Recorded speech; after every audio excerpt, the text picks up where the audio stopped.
حسن صاحب، Indian media کے مطابق بھارتی شہر احمد آباد میں کانسٹیبل بابو پرجاپتی 20 روپے رشوت لینے کے الزام میں 30 سال قید کاٹنے کے بعد رہا۔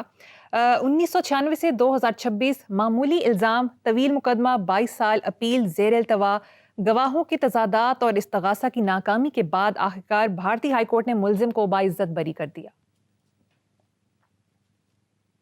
اچھا بھائی، جن معاشروں پر لعنت اور نحوست طاری ہو وہاں انصاف کا قتل عام اسی طرح ہوتا ہے، تو کون سی نئی بات بتا رہے ہو؟ اچھا وہ مر بھی گیا اگلے دن، اچھا مر جانا ممکن ہے، وہ جیل کا اتنا عادی ہو گیا۔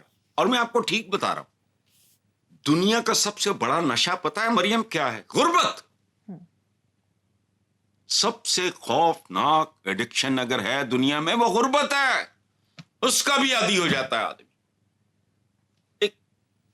میں نہیں کہہ رہا، سیانیوں نے یہ بات کی ہے۔ اور وہ ایک مصرع ہے، اتنے مانوس سیاد سے ہو گئے، اب رہائی ملے گی تو مر جائے، وہ مر گیا۔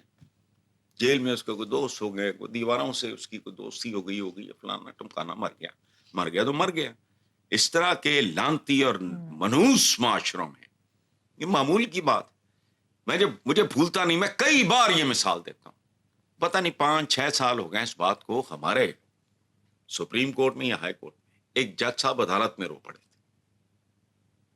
میں نہیں جانتا، نام بھول گیا ہوں میں، وہ فرشتہ سیرت آدمی کون تھا جو باقاعدہ رو پڑا، پوتا کھڑا تھا سامنے، جس بندے نے کیس انصاف کے لیے ماشاءاللہ ایوان عدل میں قدم رکھا تھا، اس کا پوتا تھا اور اس کی داڑھی سفید ہو چکی تھی۔ ٹھیک ہے، بہت اچھا۔ وفاقی وزیر خزانہ کا کہنا ہے کہ 24 کروڑ لوگوں کو حکومت نوکریاں نہیں دے سکتی۔ اچھا، ان کے اس طرح کے جملے پکڑا کرو جس میں کوئی تھوڑا سا نیا پن ہو، خوبصورتی ہو، کو اس میں بندہ کو نئی بات کر سکے۔ بندہ پوچھے کہ خزانے صاحب کو کنو ہاتھ مار لاؤ، 24 کروڑ تو مانگ ہی نہیں رہے، ان میں تو بچیاں ہیں، بچے ہیں، بوڑھے ہیں، پاگل خانے بھرے ہوئے ہیں، جیلیں بھری ہوئی ہیں، معذور بھی ہیں، ٹرانسجینڈرز بھی ہیں، کی مانگ رہے تھے؟ 24 کروڑ مانگ رہے ہیں نوکریاں آپ سے۔ یہ بنیادی رونا ہے۔ جو بچے ایم اے بی اے یہ وہ کر آ کے نکلتے ہیں، اور اگر وہ نالائق ہیں تو اس کی بھی ذمہ دار آپ ہی ہو۔ آپ کے سکولز، کالجز، یونیورسٹیز کیا اگل رہی ہیں، اس کے بھی آپ ذمہ دار ہو۔ if they are not capable, if they are not competent, so again you are to be blamed۔ آپ اگر کریٹو موٹیویٹڈ بچے پیدا نہیں کر رہے آپ کے ادارے، تو جاؤ یار کوئی اور کام کرو۔ 24 کروڑ، اس میں تو بے شمار روزگار والے بھی ہیں۔ رونا تو ان کا ہے جو ینگ ہیں، کوالیفائڈ ہیں، اور وہ کہتے ہیں نا جوانی دیوانی ہوتی ہے، وہ پاگل پھر رہے ہیں، سمجھ نہیں آ رہی واٹ ٹو ڈو، میں خود اپنے ساتھ کیا کروں۔ اور زندگی تلخ ہوتی ہے۔ وہ ایک شعر مجھے یاد آ رہا ہے، سب سے مشکل کام تو یہ ہے سب کیسے ڈھونڈے کام، گلیوں میں آوارہ پھرتے رہتے ہیں بدنام، پھر وہ اگر الٹی سیدھی حرکتیں کرتے ہیں ٹریک سے اتر جاتے ہیں، and if they become criminals so they are justified۔ اس کے لیے انصاف کا ترازو، انصاف کا ترازو تو ہے لیکن وہ کچھ اور تولتا ہے۔ اچھا، تو 2024-25 معیشت کی رپورٹ کے مطابق بے روزگاری کی شرح جو ہے نا وہ 7.1%، جو گزشتہ 20 سالوں میں سب سے زیادہ ہے۔ گزشتہ 20 سالوں میں ایک بات سنو، وارداتی بہت بڑے، کوئی اوکھا کام نہیں۔ میں تو کہتا ہوں یہ جو بڑے معزز خاندان ہیں ان کا ذرا آگا پیچھا پتا تو کرو یار۔ جب تم لوگ کھیل میں آئے ہو، اس سال تم نے کتنا ٹیکس دیا تھا، تمہاری اوقات کیا تھی، اور آج کیا ہے، اور بیچ میں تم نے کیا کیسے، یہ سب کچھ کیسے اچیو ہوا ہے۔ اچھا، تو دوسری طرف تم یہ نہیں کر سکتے تو بندہ پوچھے بختاور ہو بدبخت ہو، آبادی کنٹرول کر لو، اس کا کچھ سلسلہ بنا لو، وہ بھی نہیں۔ اتنا بےہودہ ایڈ ہے میں نے ایک دیکھا ہے سرکاری آبادی کے حوالے سے، ڈزنٹ میک اینی سینس۔ کوئی میسج نہیں.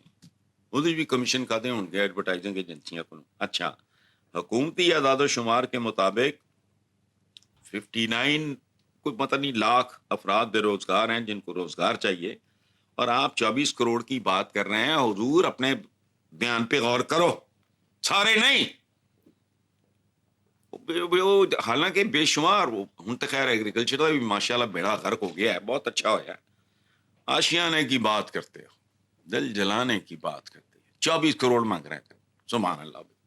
سارے ویل ہیں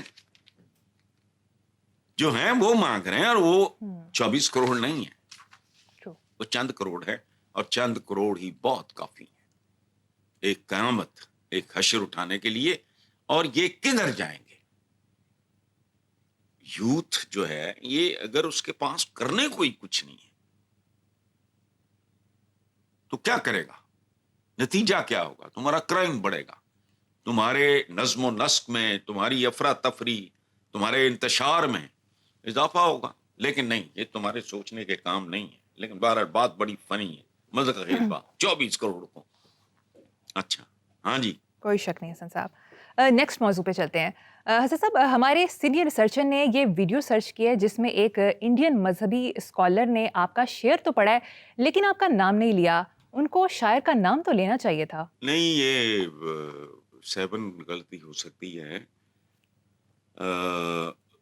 صحیح شعر یوں ہے, اور میں تمہیں ایک بات بتاؤں, یہ شعر تو میری پہچان بن چکا ہے. انہوں نے شاید اس لیے مینشن نہ کیا ہو کہ ایوری بڈی نوز کے کس کا ہے. یہ کتاب ہے میری مجموعہ شاعری کا.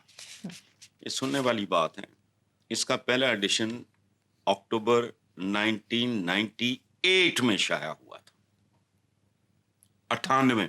کتنے سال ہو گئے. اچھا, تو پاکستان کے ایک بہت خوبصورت, ہمارا پرائیڈ ہیں, نذیر کیسر, بہت خوبصورت شاعر. انہوں نے اس کا دباچہ لکھا تھا کہ حسن نثار اپنے خوف کو علامتوں میں بیان کرنے کی بجائے اسے تاریخ کے ایک بڑے تناظر میں دیکھتے ہیں. اب کریکٹ شعر, میرا حسین ابھی کربلا نہیں پہنچا, میرا حسین ابھی کربلا نہیں پہنچا, میں حر ہوں اور ابھی لشکر یزید میں ہوں.